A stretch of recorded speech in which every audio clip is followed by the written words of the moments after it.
Very good morning all of you. कैसे हो आप लोग? आई होप आप लोग बहुत अच्छे होंगे। आज हम करेंगे ईवीएस का पार्ट 21 तरह तरह के परिवार का वीडियो नंबर 1। तो बच्चों, सबका परिवार अलग अलग होता है, ठीक है। सबका खान पान अलग होता है, सबके कपड़े पहनने का तरीका अलग अलग होता है, ठीक है। तो आज हम क्या पढ़ेंगे? तरह तरह के परिवार, ठीक है। कुछ छोटे परिवार होते हैं, कुछ बड़े परिवार होते हैं। तो चलते हैं, पाठ अब शुरू करते हैं। अच्छे से सुनना और जो काम दूंगी उसको अच्छे से करना, ओके। तरह तरह के परिवार। बोलो भाई कितने? आओ सब मिलकर एक खेल खेलें। इस खेल को तुम ज़रूर जानते होगे। सब बच्चे एक गोले में खड़े हो जाओ और एक बच्ची गोले के बीच में खड़े होकर कोई ताल बजाए। जब एक ताल बजता रहे तब तक सब गोले में भागते रहो। ताल बजने वाली बच्ची अचानक ताल रोककर कोई भी छोटी संख्या जैसे 5, 4, 2 जोर से पुकारे। ताल रुकने पर जितनी संख्या पुकारी गई हो उतनी ही संख्या की टोलियों में बट जाओ, ठीक है। तो जो बच्चे किसी गुट में नहीं जुड़ पाते वह खेल से बाहर हो जाते, जब तक केवल 2 बच्चे गोले में ना रह जाएं और यह खेल खेलते रहो। समझ में आया बच्चों कि ये खेल कैसा है?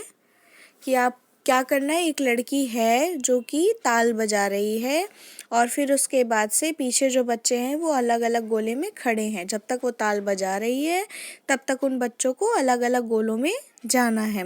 और जैसे ही वो रुक के बोलेगी, जैसे 5, 4, 2 जोर से बोलेगी, तो वैसे ही उनको उस मतलब जुट में खड़े हो जाना है कि 5 के ग्रुप में खड़े हो जाना है, 4 के, 2 के। फिर उसके बाद जो ग्रुप में नहीं खड़ा हो पाया वो खेल से बाहर हो गया।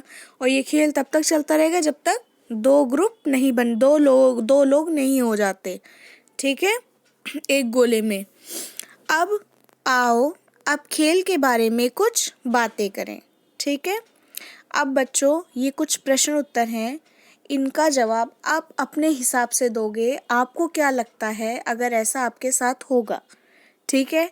तो जैसे पहला क्वेश्चन है कि जब तुम सही संख्या में गुट में शामिल हुए हो तो तुम्हें कैसा लगा और क्यों? तो बच्चों, अगर मैं होती आप लोगों की जगह तो मुझे बहुत अच्छा लगता।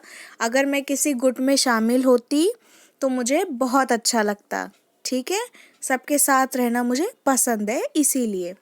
अब आप लोगों को जो आपको अच्छा लगता है कि नहीं अच्छा लगता है वो आप लोग को अपने हिसाब से लिखना है आंसर, ठीक है बच्चों।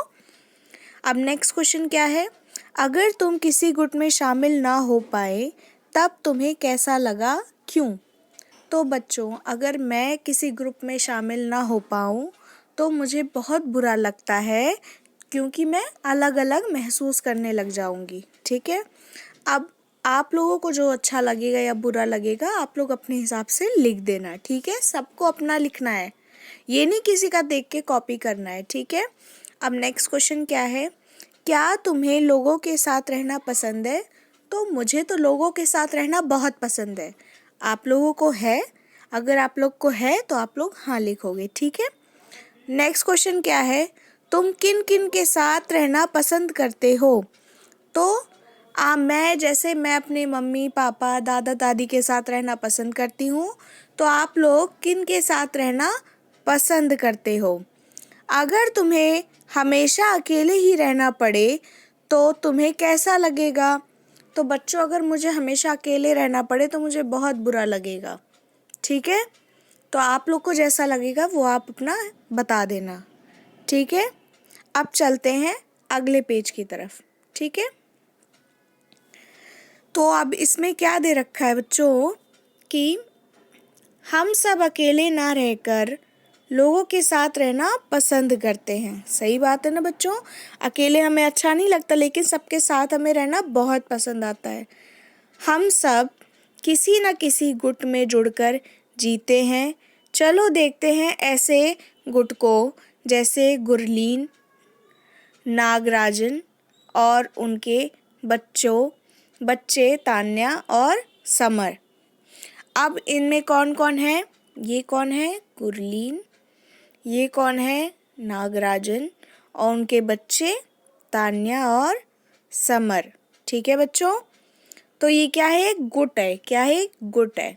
ठीक है, ये लोग एक दूसरे से कैसे जुड़े हैं? अब मैं बताती हूँ ये लोग एक दूसरे से कैसे जुड़े हैं। तो हमें देखने से तो ऐसा लग रहा है कि ये जो दोनों हैं, मतलब जो गुरलीन और नागराजन हैं, ये दोनों क्या हैं? इन दोनों के माँ बाप हैं। ठीक है, और दूसरा रिश्ता क्या बनेगा बच्चों? दूसरा रिश्ता ये है कि ये जो तान्या है ये समर की बहन है। ठीक है, अब अगला क्या बनेगा बच्चों कि ये जो है गुरलीन है, ये नागराजन की क्या लगती हैं?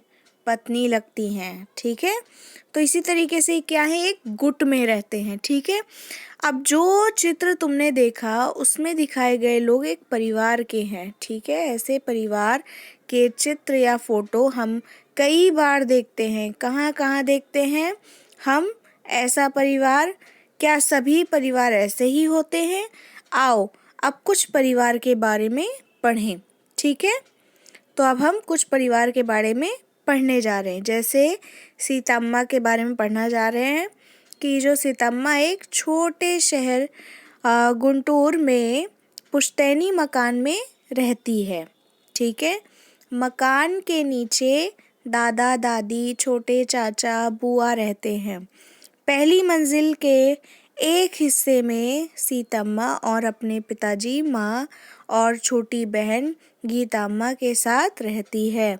दूसरे हिस्से में ताऊजी और उनके 3 बच्चे रहते हैं। कुछ ही महीने पहले उसकी ताईजी की मौत हो गई। क्या हो गई? मौत हो गई। इतने सारे लोग एक साथ रहते हैं। ठीक है बच्चों,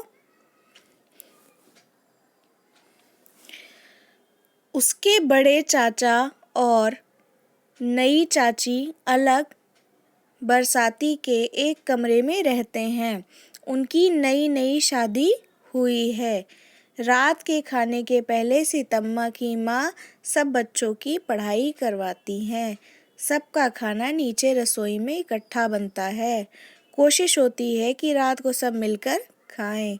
आजकल रात का ताऊजी और छोटी लड़की सीतम्मा की माँ के पास ही सोती है। सुबह सीतम्मा उसे स्कूल के लिए तैयार करती है। ठीक है, तो बच्चों अब आपने देखा कि ये क्या है? परिवार है, परिवार के बारे में बता रहा है।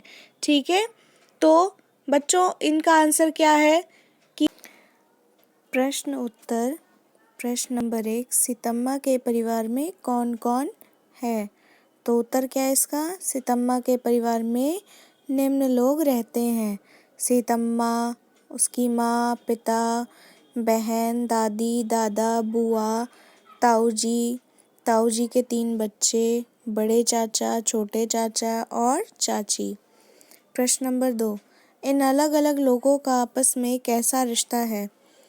तो इसका उत्तर है ताऊजी, पिताजी, बड़े चाचा और छोटे चाचा 4 भाई हैं। उनकी एक बहन है बुआ। ये 5 दादा दादी के बच्चे हैं। गीतम्मा और सीतम्मा दोनों बहनें हैं। ठीक है, अगला क्वेश्चन क्या है? इस परिवार में पिछले साल में क्या क्या बदलाव आए हैं? तो इसका उत्तर क्या है? इस परिवार में पिछले साल में निम्नलिखित बदलाव आए हैं। पहला क्या था? उनकी ताईजी की मृत्यु हो गई थी और दूसरा क्या था? बड़े चाचा की शादी हो गई थी। ठीक है बच्चों, अभी तक हमने किसके बारे में पढ़ा था? सीतम्मा के बारे में पढ़ा था। अब हम किसके बारे में पढ़ेंगे? तारा के परिवार के बारे में। तारा अपनी अम्मा और नाना के साथ चेन्नई में रहती है। उसकी अम्मा मीनाक्षी ने शादी नहीं की है और तारा को गोद लिया है। ठीक है, मीनाक्षी सुबह ऑफिस जाती है और शाम को घर आती है। स्कूल से लौटने के बाद तारा की देखभाल उसके नाना जी करते हैं। वह ही उसे खाना खिलाते हैं, स्कूल का काम करने में मदद करते हैं और साथ खेलते भी हैं। छुट्टी के दिनों में तीनों दूर घूमने निकल जाते हैं, खूब मजे करते हैं और कभी-कभी तारा की मौसी, मौसा और उनके बच्चे भी आ जाते हैं। तब वे सब मिलकर खूब खेलते और गपशप करते हैं। तो बच्चों, जो आपको काम दिया है उसको अपनी कॉपी में करना और इसके प्रश्न उत्तर हम नेक्स्ट वीडियो में करेंगे।